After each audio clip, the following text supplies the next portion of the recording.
அன்பு ஊடக நண்பர்களுக்கு வணக்கம். இன்று தைலாபுரம் தோட்டத்தில் மருத்துவர் ஐயாவுடன் கட்சியின் வளர்ச்சி பற்றி, வருகின்ற சட்டமன்ற தேர்தலை பற்றி, சித்திரை முழு நிலவு மாநாட்டை பற்றி, ஜாதிவாரி கணக்கெடுப்பு சம்பந்தமான போராட்டங்கள், விவசாய மாநாட்டிற்கு பிறகு அடுத்த கட்டம் என்னென்ன போராட்டங்கள் எந்தெந்த பகுதியில் செய்யலாம் என்றெல்லாம் இன்று குழுவாக விவாதித்தோம். இந்த ஆண்டு வருகின்ற ஆண்டு எங்களுக்கு ஒரு மிக முக்கியமான ஒரு ஆண்டு.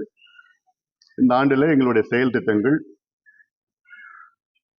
அடுக்கடுக்காக போராட்டங்கள், மக்கள் விரோத ஆட்சி இதை அகற்ற வேண்டும் என்று எங்களுடைய பொதுக்குழுவிலே தீர்மானம் நிறைவேற்றினோம்.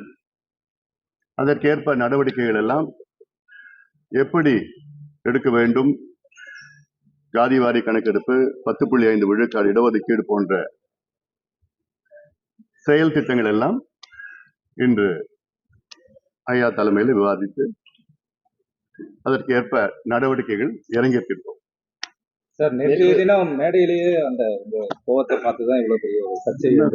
அதாவதுங்க, எங்க கட்சி ஒரு ஜனநாயக கட்சி. ஜனநாயக கட்சியில நடக்கின்ற பொதுக்குழு காரசாரமான விவாதங்கள் நடக்கிறது தான், எல்லா கட்சியும் நடக்கிறது தான் சகஜம். எங்களுக்கு ஐயா தான். அதனால இன்னைக்கு நாங்க ஐயா கிட்ட பேசிட்டு இருக்கிறோம். அதுதான் ஜனநாயக கட்சிங்க. இளைஞரணி தலைவராக அறிவிக்கப்பட்டவர் உங்களோட உறவினர். அதுக்கு அதாவது வெளிப்படையா சொல்லியிருக்கீங்க. எங்கள் கட்சியினுடைய உட்கட்சி பிரச்சனையை பற்றி நீங்க பேசுறதுக்கு எதுவும் தேவையில்லை. அது எங்களுடைய உட்கட்சி பிரச்சனை, நாங்க பேசிப்போம். அதே முடிவு இளைஞரணி. அன்பு ஊடக நண்பர்களுக்கு வணக்கம். இன்று தைலாபுரம் தோட்டத்தில் மருத்துவர் ஐயாவுடன் கட்சியின் வளர்ச்சி பற்றி, வருகின்ற சட்டமன்ற தேர்தலை பற்றி, சித்திரை முழு நிலவு மாநாட்டை பற்றி, ஜாதிவாரி கணக்கெடுப்பு சம்பந்தமான போராட்டங்கள், விவசாய மாநாட்டிற்கு பிறகு அடுத்த கட்டம் என்னென்ன போராட்டங்கள் எந்தெந்த பகுதியில் செய்யலாம் என்றெல்லாம் இன்று குழுவாக விவாதித்தோம். இந்த ஆண்டு வருகின்ற ஆண்டு எங்களுக்கு ஒரு மிக முக்கியமான ஒரு ஆண்டு. இந்த ஆண்டில் எங்களுடைய செயல் திட்டங்கள், அடுக்கடுக்காக போராட்டங்கள், மக்கள் விரோத ஆட்சி இதை அகற்ற வேண்டும் என்று எங்களுடைய பொதுக்குழுவிலே தீர்மானம் நிறைவேற்றினோம்.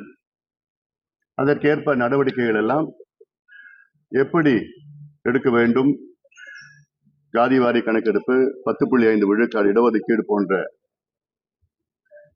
செயல் திட்டங்கள் எல்லாம் இன்று ஐயா தலைமையில் விவாதித்து அதற்கேற்ப நடவடிக்கைகள் இறங்கியிருக்கிறோம். சார், நேற்றைய தினம் மேடையிலேயே அந்த கோவத்தை பார்த்துதான் இவ்வளவு பெரிய ஒரு சர்ச்சை. அதாவதுங்க, எங்க கட்சி ஒரு ஜனநாயக கட்சி. ஜனநாயக கட்சியில நடக்கின்ற பொதுக்குழு காரசாரமான விவாதங்கள் நடக்கிறது தான், எல்லா கட்சியும் நடக்கிறது தான் சகஜம். எங்களுக்கு ஐயா தான். அதனால இன்னைக்கு நாங்க ஐயா கிட்ட பேசிட்டு இருக்கிறோம்.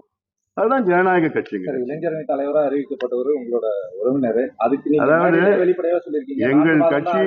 எங்கள் கட்சியினுடைய உட்கட்சி பிரச்சனையை பற்றி நீங்க பேசுறதுக்கு எதுவும் தேவையில்லை. அது எங்களுடைய உட்கட்சி பிரச்சனை, நாங்க பேசிப்போம். அதே முடிவு இளைஞரணி.